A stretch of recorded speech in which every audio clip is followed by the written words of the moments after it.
Good morning, good afternoon, and good night, and welcome to the Amateur Otaku Podcast. How is everybody doing out there? I am Brandon, the Scarlet Fan here, and I'm really excited to be here live once more to talk anime with everybody out there. Isak, my co-worker, my partner in crime, my thing. I got nothing. Isak, what's up, man? Wait. I didn't time travel? Didn't I? Well, I mean, you're here for the recording on Gintama, right? Is that what we're doing today? Ah, shit. Isak, how you doing, buddy? I'm tired.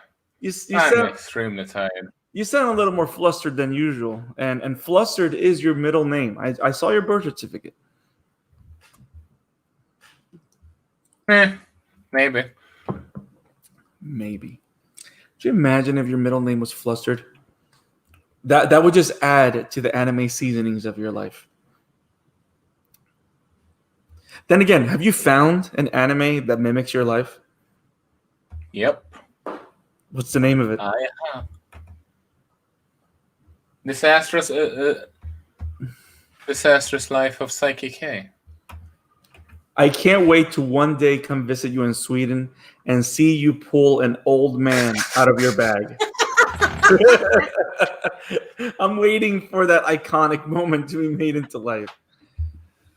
But I digress.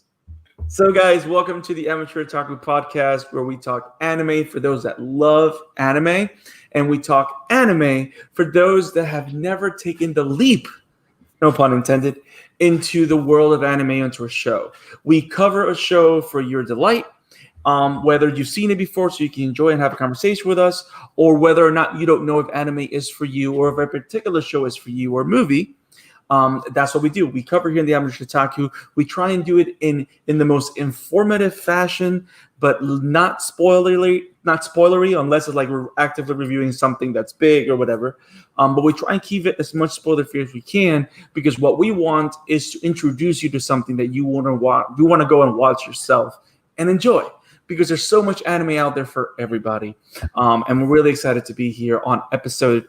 When we do live streams, we don't give numbers, but technically this is episode 19 of season 2. So we're really excited that this is going live. And of course, if you like what we're doing here at the Amateur Otaku Podcast, don't forget to subscribe, like, share with your friends, comment, and more importantly, if you're on YouTube, don't forget to hit like.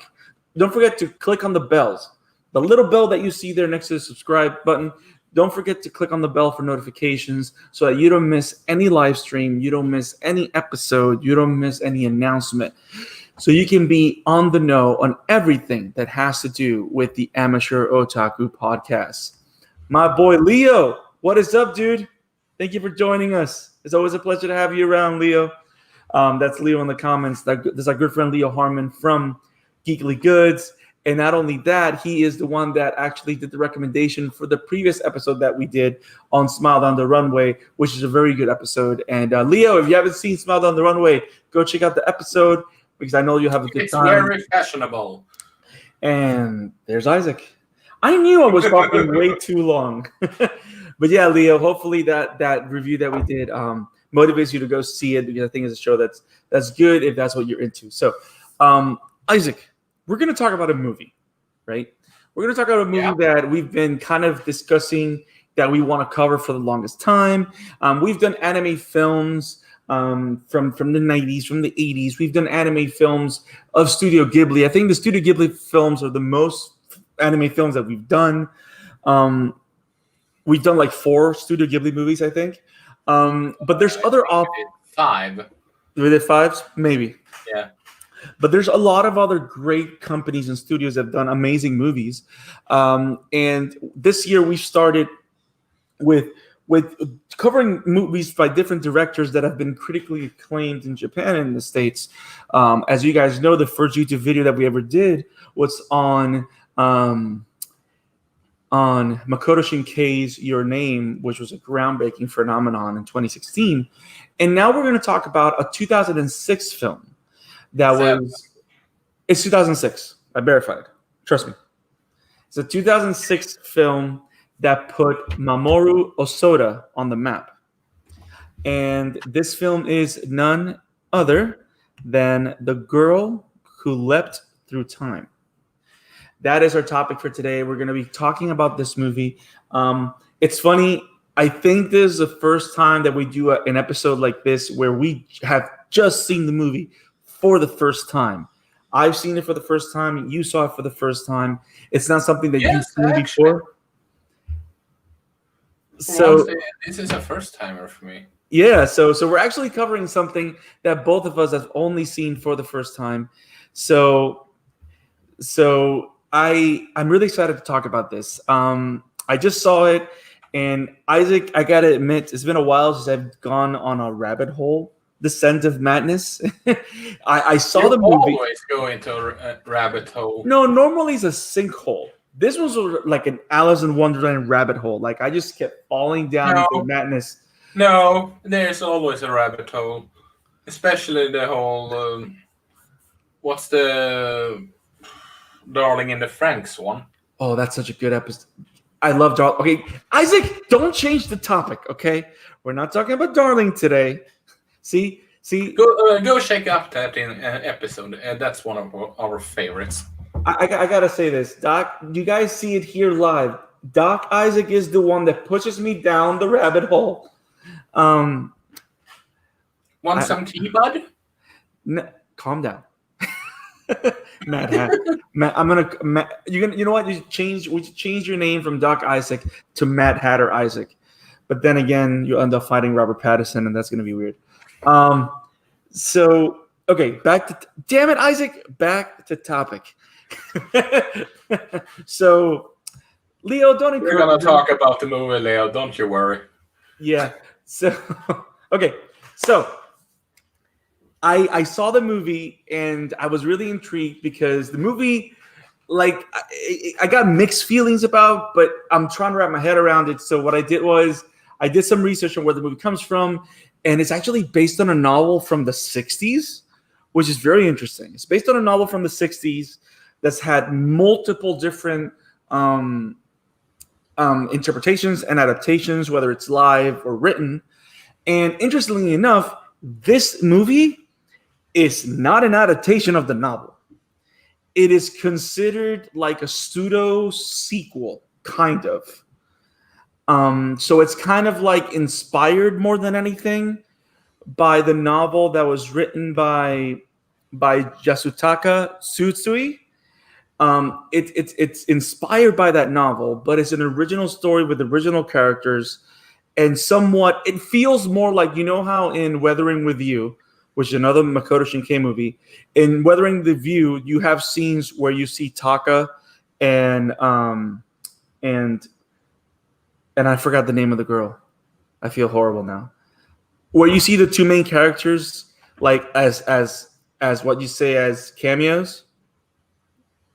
You know what I'm talking about?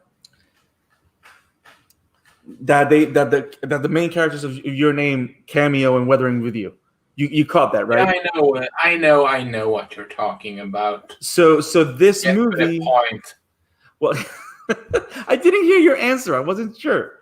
So this movie kind of does that with characters of the original novel, even though we really haven't seen them before, and they don't really do it outright. So I found that interesting. But yeah, I ended up reading the manga that was adapted based on this movie too, that has other scenes that were in the movie.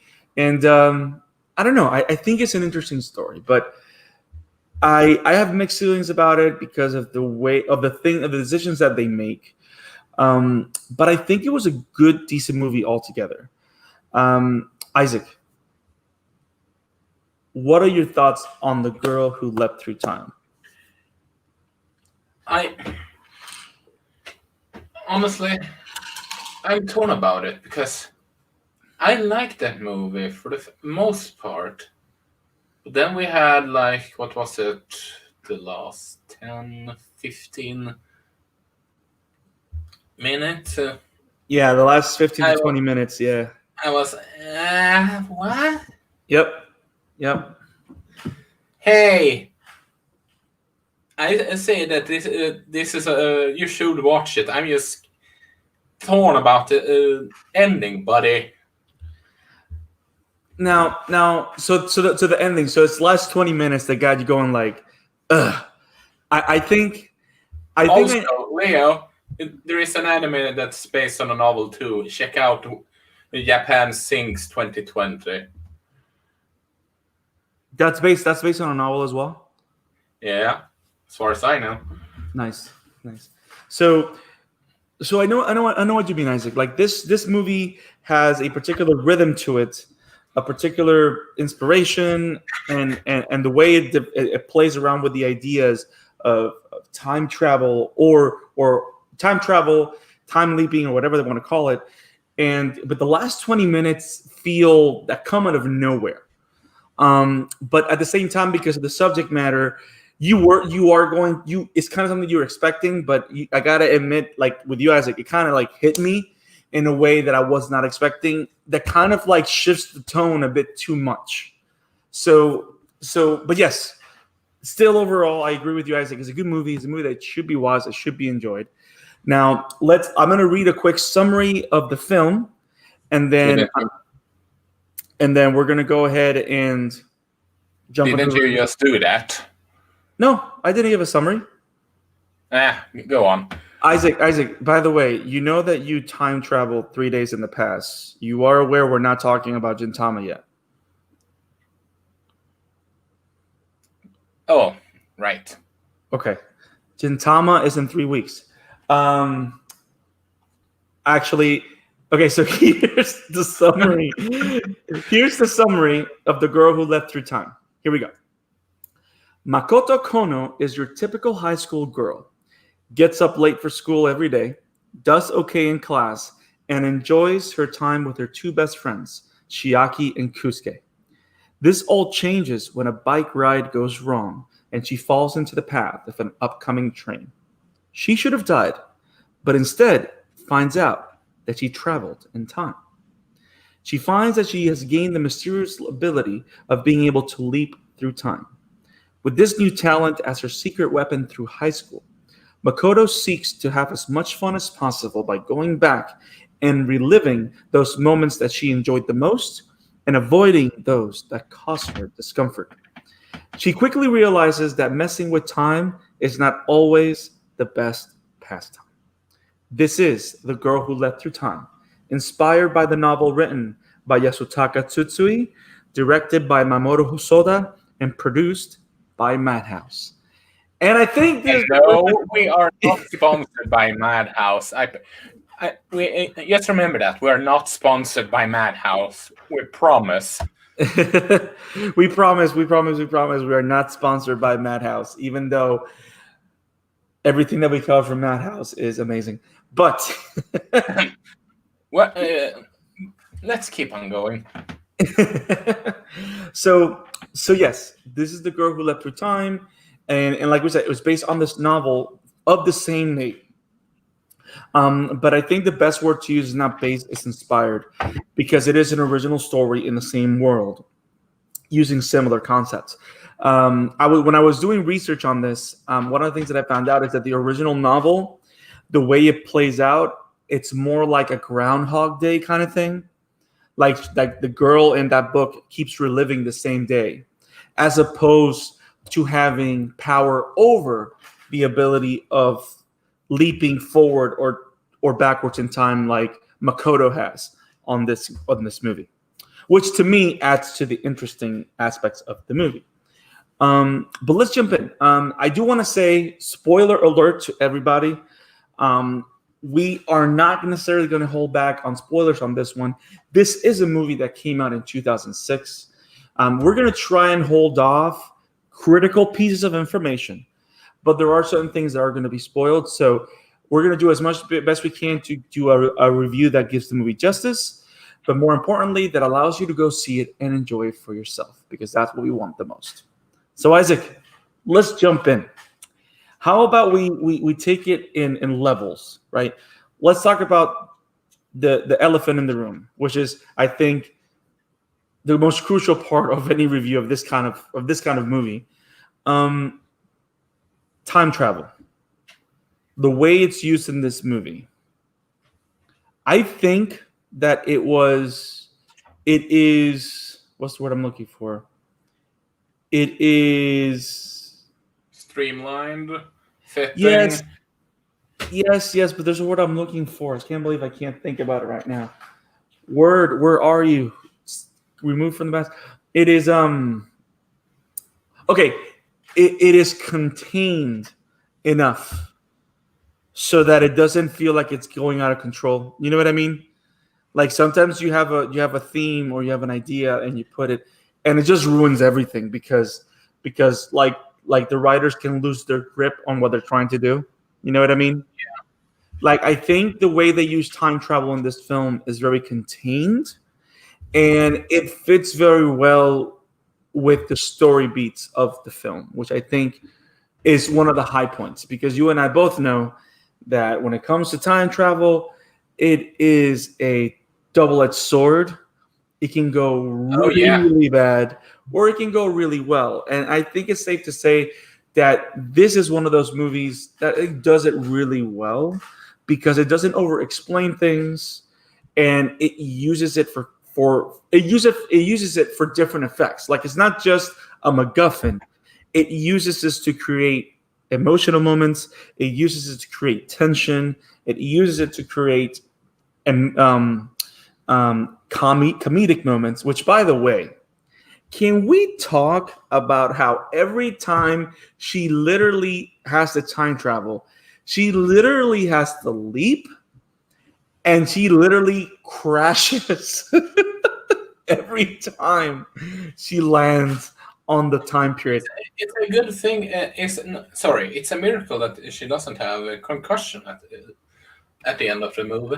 Well, here's the thing: we never saw her hospital bill, so we don't know. Yeah, true. We don't know.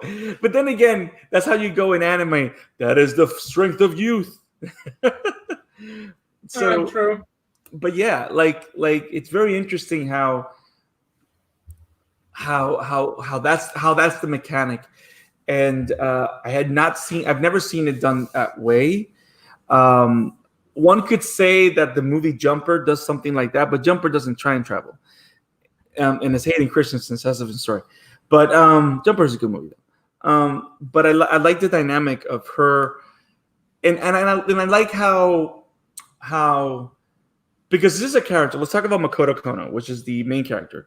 She is 15, I believe, and she's a very active, tomboyish girl that loves spending time with friends, playing baseball, going to karaoke, doing everything that a normal teenage girl would do. And she is a very upbeat, optimistic, playful character. And I love how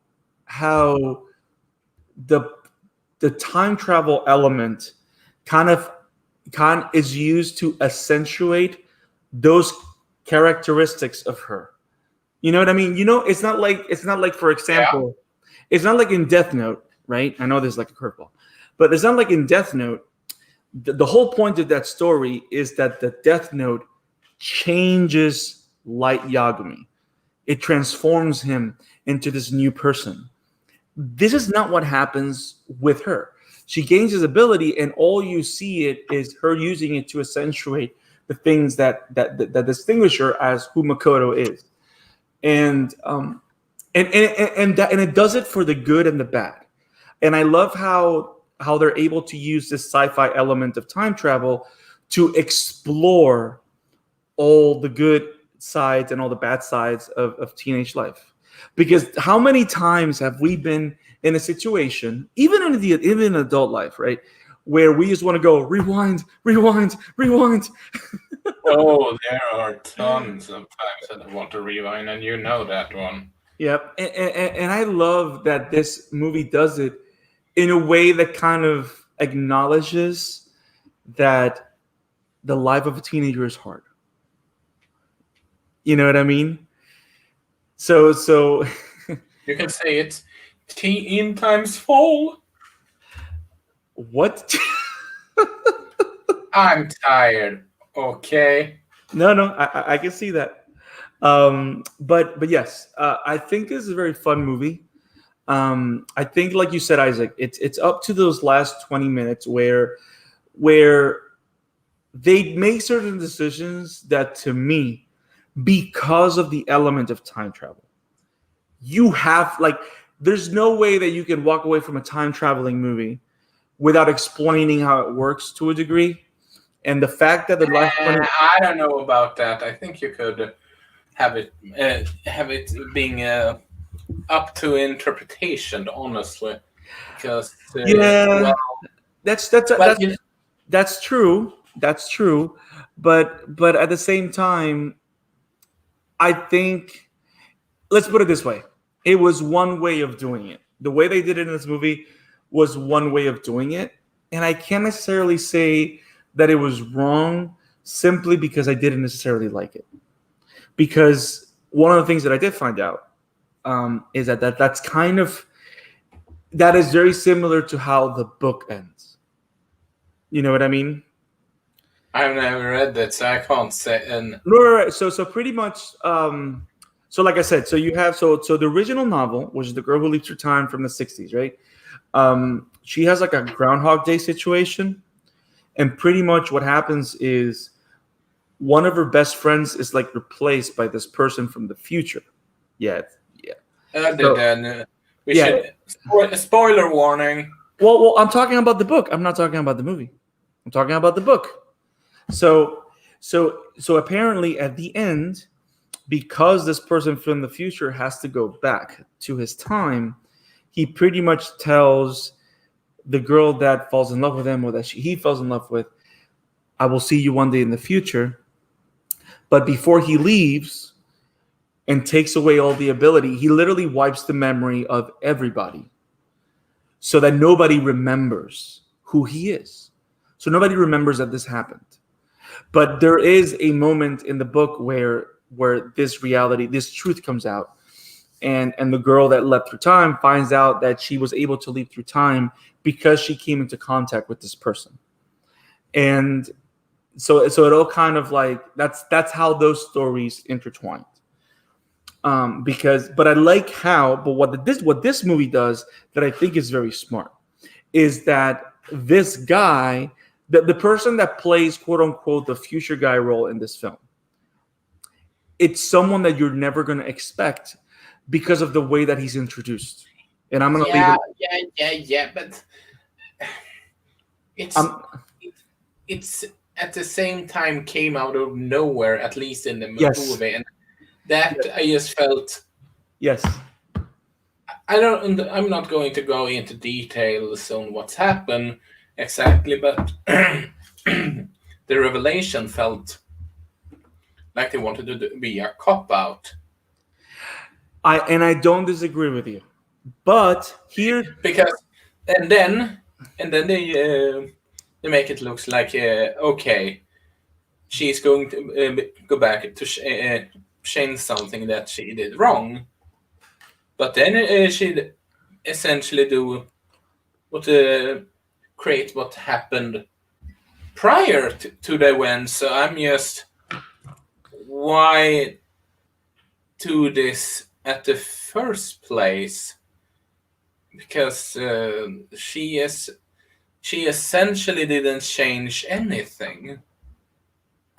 that's the thing though, because remember, and here comes and here lies the traditional slice of life teenage drama. It's not about the fact that she changed anything. It's about the fact that she changed,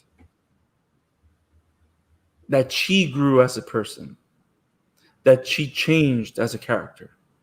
That's what the story is about. So everything that happened, even though nobody necessarily, like, because everything was kind of like tabula rasa, everything was like pretty much erased to a degree, but she remains changed by everything. Now, that being said, I gotta say that even though it was a little startling when they get to this point in the movie, I like that they were able to stick to their guns, and that they didn't, and that they never once contradict their time travel rules. Like there's always a price, there's always a reason, and even though she fixes what she did wrong, she still technically loses to a degree, which to me was satisfying. To me, that was like the one satisfying thing. Like, she didn't necessarily get what she wanted to a degree, but she still gained the experience that you're supposed to get when you go through a life-changing situation. Honestly, I would have cut about the last 15 to 20 minutes and let it end the way the time where you think it's gonna end, because sure, it's on a more sour note, but then she sort of learned that you might it might not be better to sort of like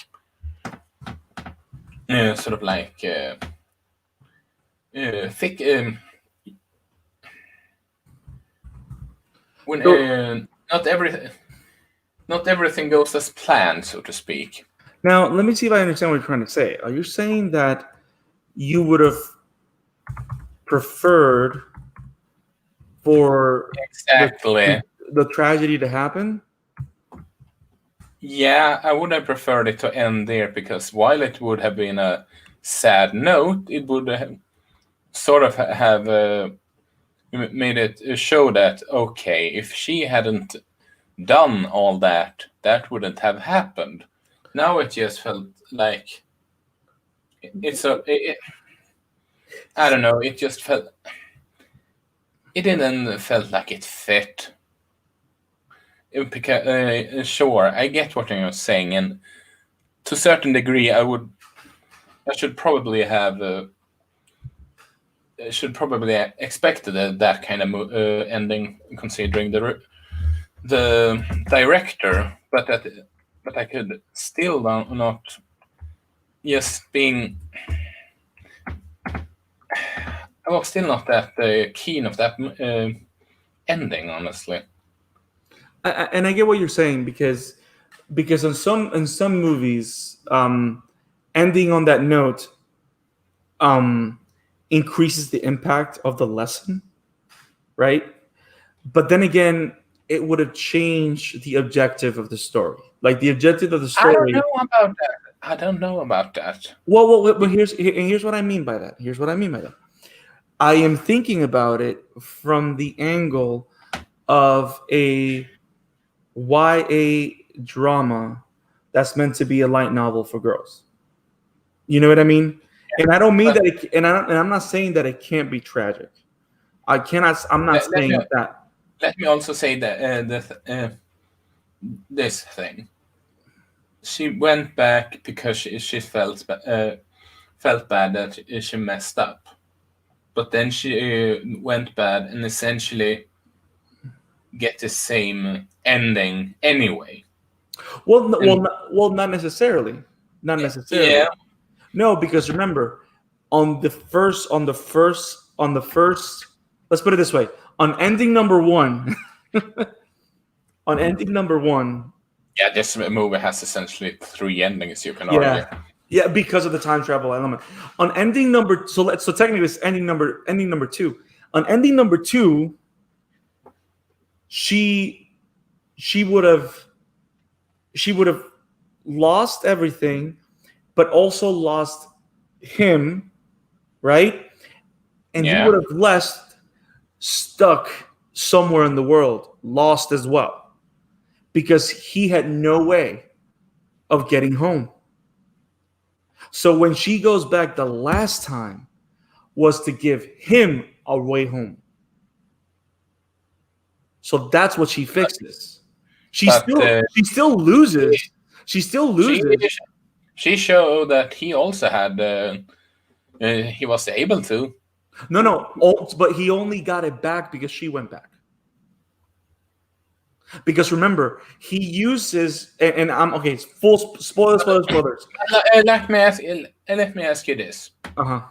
if she gets one extra try of it all, why wouldn't he get one? Well, that's the thing. Well, that's the thing. She didn't get an extra try. That's how it looks, but that's not what happened. She used her last one, but because he went farther back than her, it's like she never used hers. But he used his last one. So we're talking about, so pretty much another element of this movie is that she has a limited quantity of times that she can leap through time. She found this out late in the game when she was almost running out, but she is only able to jump a certain amount of times through time. So every time she jumps or leaps and travels, whether it's further or backwards, she loses a quantity. So it's like an MP meter. So every time she uses magic, she uses MP, blah, blah, blah. So towards the end of the movie, where similar to that movie Out of Time, whatever, with Justin Timberlake with the weird things in time, whatever, when she runs out of time, when she runs out of tries, it happens at a moment where a tragedy occurs that she cannot fix because she runs out of quarters, pretty much, to be able to travel. So what happened, Isaac, is she doesn't have any more quarters, right? Let's call them quarters. She has no more leaps and no more quarters. But since he uses quarter to go further behind than her, it's like she never used hers. It's not that she gains an extra one. It's like she never used hers. But when he used the whole way you're talking about make me think about the movie In Time with Justin Timberlake. That's the one that's kind of what I was going through. So he goes back, and then it's like she never used hers, but he used his last one. That's why he leaves and says that he's stuck and he can never go home, and that's why she's heartbroken, because he can never go home. So what she does is she does the same thing again. She goes further back than he did, so that he recovers the one he lost, but now she's without any. But at the same time, she prevents whatever can happen to happen. So now he can go home. So she fixes the issues. Literally, it's like nothing ever happened, but she still remembers everything that she did. So she learns, she grows as a person, but she still loses because the person she cares about has to leave back to his wherever he needs to go. And to me, now that I'm thinking about it, I like the ending now, but that's the mechanic around the ending. So it's not that they get extra tries, is that because of the time travel mechanic, it's a recycling. But at the end of the day, she does lose at the end. She gains all the experience that life gives you, but she still loses because she still doesn't get what she wanted or part of what she wanted, but she's content because she knows that she's grown as a person, which is why these movies like this exist. I don't know. It just feels... I get what you're saying, but it just feels... She gets that one post the whole conversation. No, she doesn't. She doesn't get it. She notices after, and then she realizes that because didn't she notice earlier that she didn't have one? Right. Then you suddenly should get one afterwards. Well, that's the thing. She notices that she ran out when she's on the floor, seeing the tragedy happen. Yeah, and if she gets has one all suddenly again, that's why I'm just questioning why wouldn't he have? Well, that's what I'm saying. The only reason she had one is because when he went further back than her, it's like she never used his. You understand? When he went further back, he erased. It's like he never used it. It canceled hers out, so she got a refund. So she had one left, but he had zero. But then she did the same thing, so it refunded his, but she lost whatever she had. Okay, I see now what you're meaning, and then makes me even more. It makes me even more prefer having to prefer the first ending, so to speak. No, and that's fine. And you know what we can do, Isaac, is you can watch the movie again, and then when your version of the movie ends, finish it, and then you're gonna put it on Twitter. Hey guys, here's the real ending. Here's the Isaac cut of The Girl Who Leapt Through Time, and you're gonna form your movement, and we're all gonna get T-shirts. The Girl Who Leapt Through Time. The Don't Isaac go Wolf down cut. this rabbit hole, but The Isaac cut. But yeah, it's totally fair. But that's the cool. Come on, it was fun, but no, it was not. it was a little funny. So, but I get what you're saying. Now Isaac. you're going to give. I'm gonna give you a timeout. Oh my god! But this is a movie that, because it has the time travel element, it you have to stick with it till the end to see what the author's intention is. But I get what you're saying. If you want to live in an alternative timeline where the movie ended differently, you can do that too, which is interesting because not many movies give you like the ability to be able to judge a movie in those different terms. Oh, I like this ending better, or this ending better, or this ending better. Mostly like video games tend to do from time to time.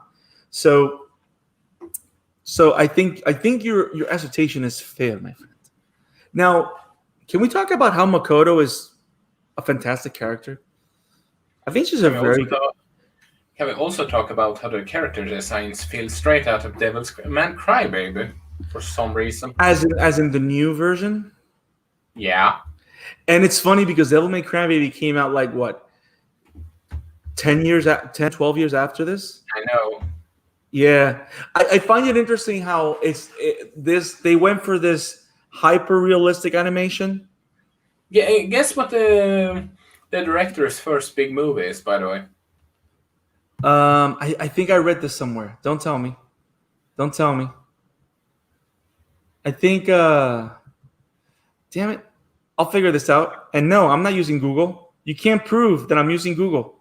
There's no way that you can prove that. Digimon. I use Google. Yep, and you checked that out. Yes, I did. Yeah, Google. And looking at the design there, it's very similar. Yeah, especially for that movie. And I like how, did you know that this guy applied to work for Studio Ghibli and they rejected him? Yeah. And the funniest thing that he got a rejected letter of praise by Hayao Miyazaki. Did you know that he was originally going to direct Howl's Moving Castle? Don't surprise me one bit. But then he didn't like the way Studio Ghibli. There was studio meddling at Ghibli, and he walked away. Okay, this is not a controversy podcast. I'm gonna walk away from that one. Studio Ghibli in itself is an episode you can go through, considering Hayao Miyazaki's history. But that's another point for another day. Yeah. So, The Girl Who Leapt Through Time, I mean, it's full of great characters. I love all the moments in the school. They all feel authentic. Especially like the whole thing with the relationships and how conversations about relationships develop naturally among teens. I find it crazy that once a character disappears, how everybody's talking about rumors about outlandish crap that is probably the reason that he disappeared. Like, it's crazy. Oh, I heard he got an older woman pregnant. It's like, oh my god, like it's crazy. But that's the way kids are. You know what I mean? Only thing I think Makoto is a really good character because she didn't feel like a stereotype. Yeah. But it's also, but at the same time, it felt like it's a character that you've seen before, but at the same time, it wasn't a stereotype. Does that make sense? Yeah. It's a character it's a character that I think what you're trying to say is she's a new, fresh character for us because we've never seen the movie, but she is so relatable that it feels like a character that we've seen before. You know what I mean? I think that's what it is. So I got a bit of a piece of trivia, Isaac. You ready for this? That's how trivial it is. Oh my god. You couldn't help yourself, could you? Never! Sparta! No. I'm sorry. So we are meant to believe, right, that Makoto's aunt, whose name is never pronounced, we are meant to believe that she is the original girl who leapt through time from the book. Which is why she's able to easily understand what Makoto's going through. That wouldn't surprise me. By the way, I wonder. I haven't read the original novel and all that yet, so I don't know. But you know the picture that they focused on?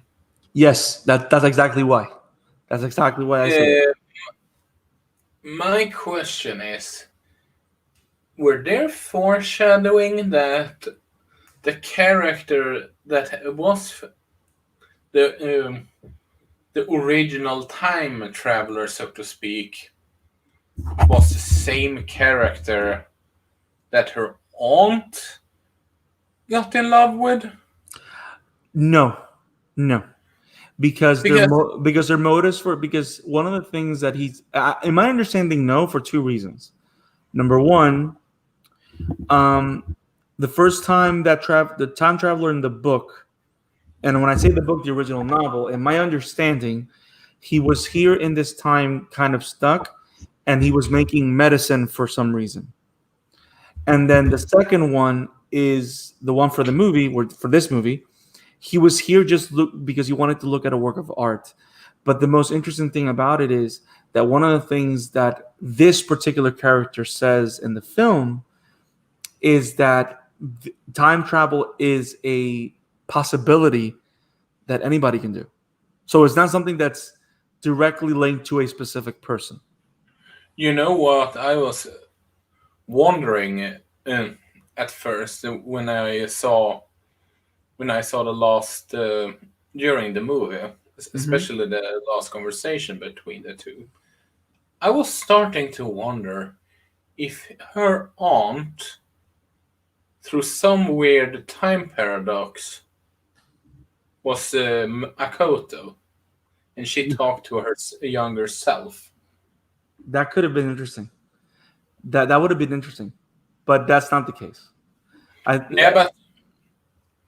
But you see what I mean? Yeah. I don't disagree with you. But Because it's more that would have fit in the movie, right. But you know what's interesting though, and this is something that I learned because as a maniac, I ended up buying the manga adaptation of this movie. Of course, I did. Right. There is an epilogue in the book where you see Makoto's aunt fixing her sleeves, and she still has one leap left.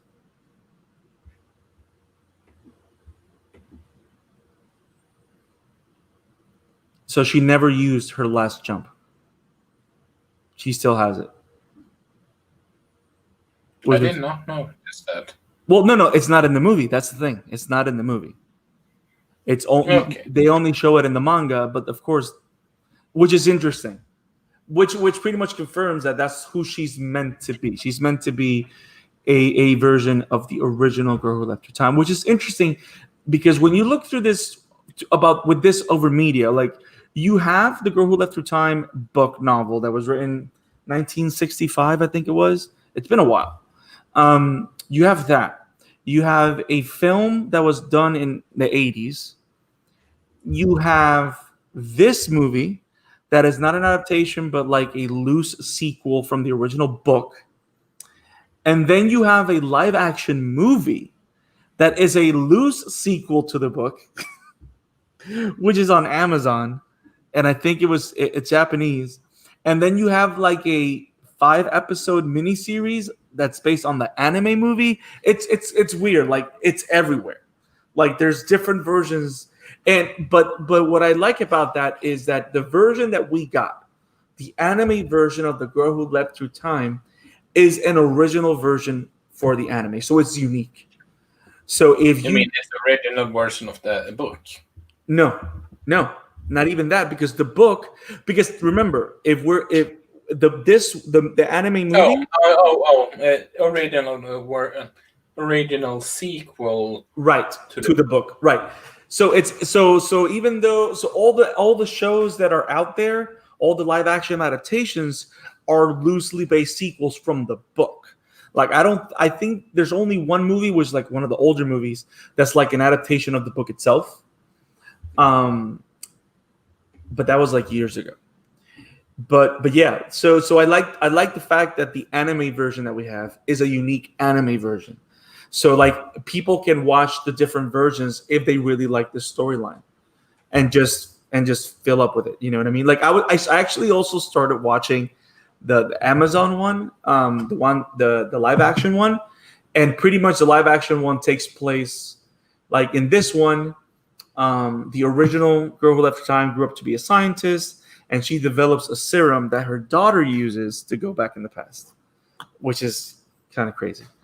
But yeah, I mean, I think this movie was very popular in Japan. Like it won awards like crazy.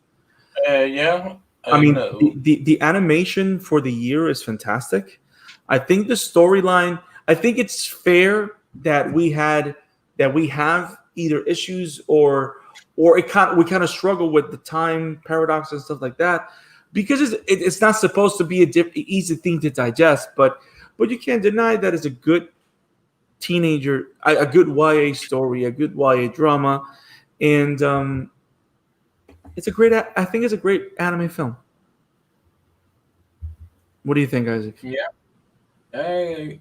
Outside of the last 15 to 20 minutes, I certainly agree, because, like I said, I wasn't that keen of the ending. # watch the Isaac cut. Oh, come on, not again.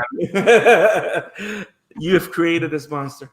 But yeah. And I'm going to get to the rabbit hole on the older animes that I'm going to force you to watch. Older anime that makes you love the Neon Genesis Evangelion even more.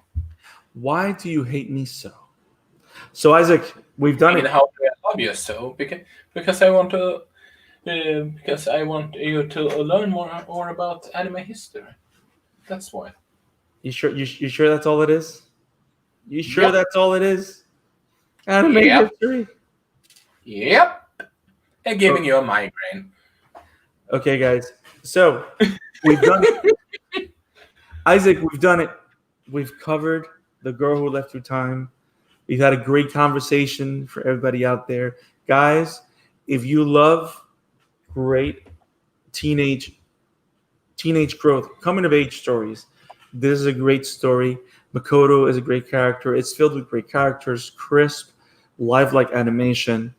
The soundtrack is pretty good. It doesn't really stand out. I do want to say that the soundtrack of the movie doesn't necessarily stand out, but it's good for the film. The way you use time travel, it's pretty unique, pretty smart. It's pretty confined for our enjoyment. We have differing opinions on the treatment of time travel towards the ending, but it does not take. Whether you like it or not, it does not take away of the great movie The Girl Who Leapt Through Time is. It won multiple awards in 2006, and here at the Amateur Otaku, we tell you, go check it out. You need to watch this film. It's a fantastic film, and hopefully, this will bring interest to Mamoru Hosoda's ever-expanding library of films. Isaac, I did not know that this is the director of Wolf Children, which is a movie that looks so interesting. What'd you say? I knew that. I did not know. I'm not surprised that, Isaac, this was my moment, okay? It's never your moment. That's true. As long as you're around. Yes. But yeah, maybe this will, because Studio Ghibli is not the only amazing director. It's not the only amazing company out there. There's a lot of different companies that are coming out that have come out with great movies, and we hope to cover them all. I hope that one day we'll be able to do The Boy and His Beast. We'll be able to do Wolf Children, and a lot of other movies that he's done. But I'm glad that we were able to cover this one, The Girl Who Leapt Through Time, which is kind of the film that put him on the map, really. So I'm really happy about that. Isaac, you got anything else? Do we have any questions or comments today? No, we don't have any questions. Okay. Or, well, certainly what I know. So let's go ahead and do our little plugs and get out of here.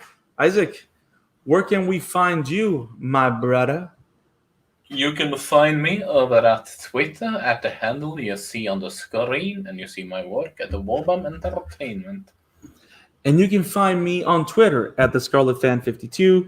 You can find me on Facebook as Brandon Alvarado, and you can find me on Instagram at the ScarletFan52. I cover anything regardless to comics, animes, things that I love, music, things that I write. I am a crazy artist. I love things. And you'll find me there. If you guys have any anime shows, anything that you guys want us to cover here on this show, please let us know on Twitter at Amateur Otaku Pod.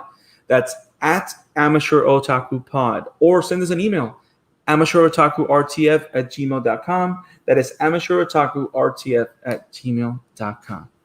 We look forward to seeing you next week. Well, we'll be talking about the Bleach anime.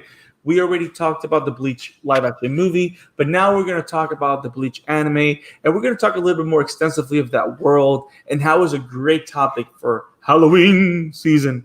And so it won't be a bleak episode, we promise you. Oh my God. There's the first pun of the week. So if you love Bleach, come join us. Let's talk Bleach. I'm going to be honest. I haven't seen the entirety of the film, but we're going to cover mostly the first couple of arcs up to the Byakuya fight at the Soul Society, where Ichigo uses his Bankai for the first time, which is actually pretty exciting. So join us at the Amateur Otaku Pod next week, Wednesday, at our standard time of 7:45 p.m. Eastern Standard Time. We look forward to seeing you, and thank you for joining us. Have it awesome, guys. Peace. Hello.